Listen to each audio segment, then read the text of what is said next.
మీరు చూస్తున్నారు FIR news.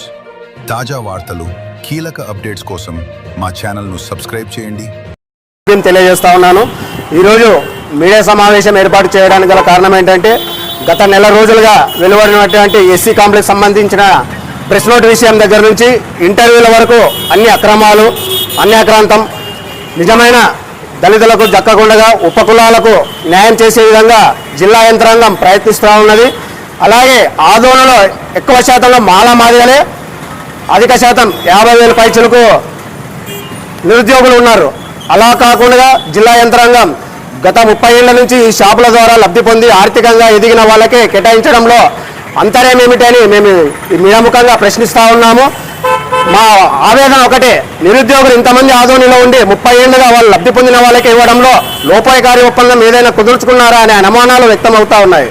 మా డిమాండ్ ఒకటే, నిరుద్యోగ యువతకు ఇస్తే నిరుద్యోగులు ఉద్యోగం పొంది కొంచెం ఆర్థికంగా ముందుకు ఎదగడానికి అవకాశాలు ఉంటాయి. ఆ అవకాశాలు రాకుండా జిల్లా యంత్రాంగమే అణగదొక్కాలనే ప్రయత్నం చేస్తూ ఉంది.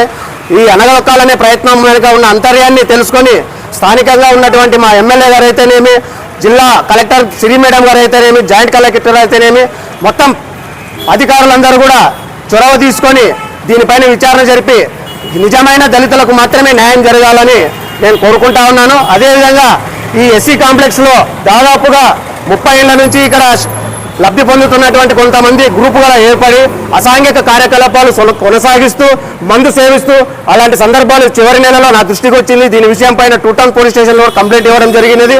వాళ్ళు కూడా విచారణ చేసి వారిపైన చర్యలు తీసుకుంటామని హెచ్చరించారు. కానీ ఇక్కడ ఉన్నటువంటి కొందరు గ్రూప్ రాజకీయాలు చేస్తూ కులాన్ని రంగు అంటుకట్టి దీని వెనక కుట్రలు పండుతున్నారని నేను తెలియజేస్తా ఉన్నాను. ఈ ఎస్సీ కాంప్లెక్స్ అనేది నిరుద్యోగ యువతకు ఉపాధి లాంటిదని తెలియజేస్తూ ఈ అసాంఘిక కార్యకలాపాలను కూడా అరికట్టాలని నేను కోరుకుంటా ఉన్నాను. అలాగే ఈ ఏవైతే షాపుల కేటాయింపు విషయం జరిగిందో దాన్ని రద్దుపరిచి కొత్తగా నోటిఫికేషన్ విడుదల చేసి నిరుద్యోగ యువతకు న్యాయం చేయాలని కోరుకుంటా ఉన్నాను. నా పేరు నాగార్జున, దళిత జాతి ముద్దుబిడ్డ.